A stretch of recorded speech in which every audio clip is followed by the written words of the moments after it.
हैं, क्या मुद्दे हैं, क्या बात है, बताइए। मैं आप सब लोगों को बहुत बहुत धन्यवाद दूंगा और बधाई दूंगा नए वर्ष के शुभ अवसर पर। आज मैं आप सब लोगों के समक्ष कल मेरे विरुद्ध एक न्यूज़ चल रही थी और आज भी चल रही है। हमारे ग्राम पंचायत के कुछ लोग 10-20 लोग की तादाद पर कल माननीय विधानसभा अध्यक्ष जी को एक ज्ञापन रूप दिए हैं, पर मेरी उन्होंने शिकायत किया है। शिकायत ये किया है कि मैंने शासकीय उचित मूल्य की दुकान में ताला बंद कर दिया हूँ और मैं शासकीय उचित मूल्य की दुकान का राशन जो गरीबों के लिए आता है उसको मैं नहीं बंटने दे रहा हूँ। ये मेरे ऊपर उनके द्वारा आरोप लगाया गया है। कुल मिलाकर के आरोप जो लगा रहे हैं, विद्यार्थी नामदेव, दिवाकर सिंह और भगवनिया साकेत, 3 लोगों ने मीडिया के सामने आकर के मेरे ऊपर आरोप लगाए हैं। उस आरोप का मैं खंडन कर रहा हूँ। उनके द्वारा जो आरोप लगाए गए हैं ये बेबुनियाद है, असत्य है। मेरे द्वारा ऐसा कहीं भी गरीबों के साथ नहीं किया गया है और ना ही मेरे द्वारा कोई तालाबंदी की गई है। हम तो अभी लगातार 2-3-4 दिन से गांव गए ही नहीं, न मैं गांव गया न मैडम गांव गई, तो ताला तो मेरे द्वारा बंद ही नहीं किया गया। नंबर 1। नंबर 2 बात ये है कि चूँकि अभी तक हुआ क्या कि 5 महीने पहले जब पहले की सरपंची थी, उस समय ये जो शासकीय उचित मूल्य के विक्रेता संतोष गौतम हैं, विक्रेता संतोष गौतम हैं, लेकिन उसका संचालन उनके लड़के छोटू गौतम करते हैं और उनके साथ में एक विश्वनाथ साकेत है, वो करते हैं, गांव के हैं। उनका कम तौलना, तमाम मनमानी करना, तमाम ब्लैकमेल करना, इनकी काफ़ी शिकायत आई। जब ग्राम पंचायत का नया निर्वाचन हुआ, मैडम के पास शिकायत आई। बाकायदे ग्राम पंचायत की मासिक बैठक में ये प्रस्ताव पास किया गया कि चूँकि अब ये प्राइवेट भवन में ना हो करके सरकारी भवन में रखा जाए। उसी तारतम्य में हमारे शासकीय रूरल गोडाउन ग्राम पंचायत में बना हुआ है, उसी में शासकीय उचित मूल्य की दुकान का गल्ला गिरना शुरू हो गया। लगातार 3-4 महीने से उसी में गिरता था गल्ला, उसी से बढ़ता था। कहीं किसी प्रकार से कोई अवरोध नहीं था, किसी प्रकार से कोई गतिरोध नहीं था। हाँ, इतना ज़रूर बात ये है कि इनको ब्लैक करने के लिए नहीं मिलता था, इसलिए कि ग्राम पंचायत की तरफ से एक हमने वहाँ बसैया लगा दिया था, भैया लाल कोल को। वो रात को वहाँ बसता था, निगरानी करता था। वो हमारी निगरानी समिति का सदस्य भी है। और निश्चित रूप से ये शासकीय उचित मूल्य की दुकान जहाँ जहाँ स्थापित हैं, एक निगरानी समिति शासन की तरफ से बना दी गई है।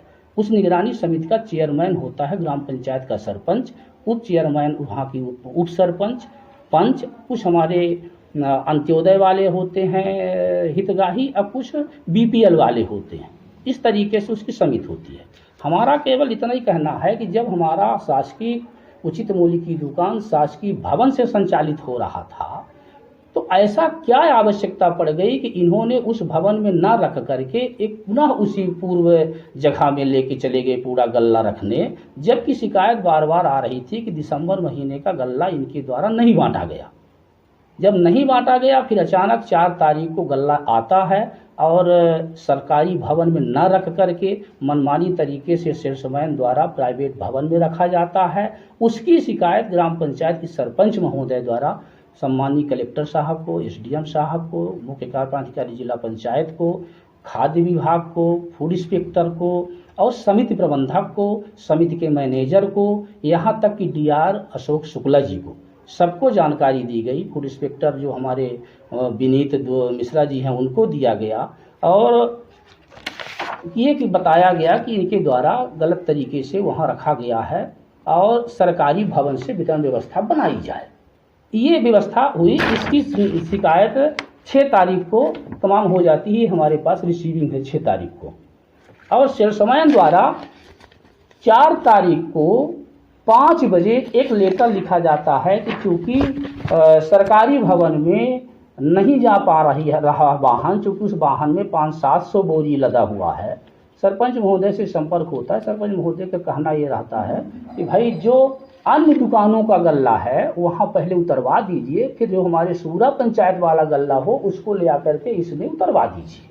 उनके द्वारा ऐसा ना करके एक लेटर लिख करके व्हाट्सएप कर देता है ग्रुप में कि वहाँ पर वाहन नहीं जा रहा, इसलिए हमको प्राइवेट भारत प्रसाद पांडे के घर में रखने की अनुमति प्रदान की जाए। इसकी सूचना ग्राम पंचायत के सरपंच को दी जाती है और शाखा प्रबंधक मनगमा को दी जाती है, अनुविभागीय अधिकारी को दी जाती है। हम आप सब लोगों के माध्यम से ये जानकारी चाहता हूं कि अगर उन्होंने अनुमति मांगा प्राइवेट भवन में रखने के लिए, तो कौन से अधिकारी ने प्राइवेट भवन में रखने के लिए उनको अनुमति दे दिया, और जिस अनुमति के आधार पर उन्होंने पूरा माल ले जा करके प्राइवेट जगह में रखवा लिए, जहां से उनको निश्चित रूप से कालाबाजारी करने में मदद मिलती है। मेरा ये कहना है कि चूंकि दिसंबर महीने का जो गल्ला हमारे हितग्राहियों को नहीं मिला है, इनके द्वारा कहीं न कहीं उसी को छिपाव की वजह से हमारे शासकीय उचित मूल्य की दुकान सरकारी भवन में गल्ला न रख करके इन्होंने प्राइवेट भवन भारत पांडे के घर में रखा है, जहां पर अभी रामलाल पांडे को उनके लड़के द्वारा मारपीट की गई है। उनका लड़का जो है एक मानसिक विक्षिप्त है, वो उनका हाथ तोड़ दिया था रामलाल पांडे का। और आज जो यही भगवनिया साकेत जो आज शिकायत कर रही है कि मेरे द्वारा तालाबंदी की गई है, मैं गरीबों का गल्ला नहीं बंटवा रहा हूँ, इन्होंने ही सेल्समैन के विरुद्ध शिकायत किया था कि वहाँ पर हमारे इनके साथ मारपीट हुई थी। लेकिन आज जिस तरीके से इनके द्वारा शिकायत की गई है, पूर्ण रूपान ये शिकायत निराधार है, ऐसा कहीं नहीं है। पंचायत की तरफ से, मेरे तरफ से पूर्ण रूपेण जो भी हमारे यहाँ के हितग्राही उपभोक्ता हैं, उनको सबको हर महीने गल्ला मिले, समुचित तरीके से मिले, किसी भी प्रकार से उनके साथ भेदभाव न किया जाए। इसीलिए सरकारी भवन में व्यवस्था बनाई गई। यहाँ तक कि 4-5 महीने अगर कहीं दिक्कत आती थी तो पंचायत द्वारा ही इनको वाहन उपलब्ध करा दिया जाता था और गल्ला वहाँ पर ले जाया जाता था। अब तो चारों तरफ सूखा रास्ता है, गल्ला ले जाने के लिए पर्याप्त रास्ता है, उसी रास्ते से तमाम बालू वाले ट्रक जाते हैं, ईंटा वाले ट्रक जाते हैं। इनका ना ले जाने का एकमात्र बहाना है, इनको केवल कालाबाजारी करने के लिए नहीं मिलता है। इसकी शिकायत ग्राम पंचायत के सरपंच महोदय द्वारा 6 तारीख को तमाम ऑफिस में की गई, उसकी रिसीविंग है। यहाँ तक कि व्हाट्सएप में 5 तारीख को ही सम्मानीय कलेक्टर साहब को, एसडीएम साहब को, फूड इंस्पेक्टर को और डीआर साहब को, समिति प्रबंधक जी को, सबको बता दिया गया था कि यहाँ के सेल्समैन द्वारा इस तरीके से मनमानी की गई है। इस मनमानी को की जांच की जाए और सरकारी भवन से खाद्यान्न का वितरण कराया जाए, निगरानी समिति के सदस्यों के समक्ष वितरण कराया जाए, ये मांग की गई थी। ऐसा कहीं किसी भी प्रकार से ये नहीं था कि मतलब हमारे द्वारा कोई नियम के विरुद्ध कोई कार्यवाही की गई हो। इनके द्वारा तोड़ मरोड़ के मेरे विरुद्ध असत्य और निराधार शिकायत की गई है। निश्चित रूप से कि चूंकि 2010 से 2014-15 तक मैडम सरपंच थी, 2014-15 के बाद 2021 तक मैं जनपद सदस्य था, फिर इसके बाद जब 21-22 में पुनः सामान्य निर्वाचन हुआ तो मैडम कृष्णावती तिवारी पुनः सरपंच निर्वाचित हो गई। बीच में जब नाहर का चुनाव आया तो मेरा भतीजा अरुण तिवारी जल उपभोक्ता समिति के सदस्य बन गए। मैं ग्राम पंचायत सूरा से लगातार 4थी बार चुनाव जीत रहा हूं। जनता के बीच में मेरा जनाधार है, जनता की मेरी साख है। इन कुछ छुटपुटियों द्वारा जो हमसे चुनाव हार जाते हैं, जो हमको हराने के लिए तमाम कहीं न कहीं किसी के पक्ष में चलते हैं और नहीं हरा पाते, तो अब इस तरीके से मिथ्या आलाप करके मेरी छवि को धूमिल कर रहे हैं।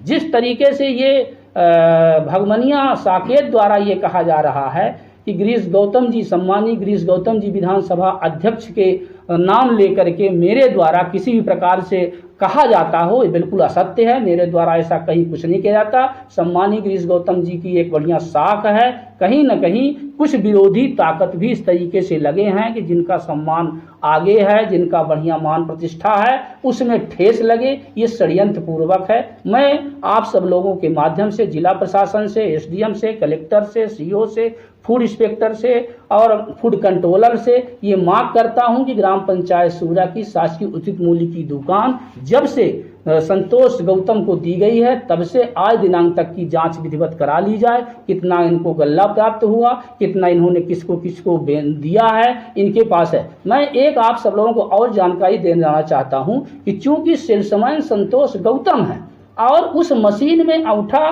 उनका विश्वनाथ साकेत का और छोटू गौतम का लगता है। ऐसा कैसे हो रहा है? मैं आप सब लोगों के माध्यम से जिला प्रशासन को ये भी जानकारी देना चाहता हूं कि कहीं न कहीं यहाँ पर भी सेल्समैन नौकरी कोई कर रहा है और उसका मालिकाना कोई दूसरा कर रहा है और रिकॉर्डेड मालिकाना है। अगर किसी मशीन में किसी का थंब दूसरे का लग रहा हो, प्राइवेट व्यक्ति का लग रहा हो, तो यहाँ पर तो घोर अनियमितता है, वित्तीय अनियमितता हो रही है और यहाँ पर तो धारा 3/7 के तहत प्रकरण पंजीबद्ध होना चाहिए अगर ऐसा हो रहा है तो।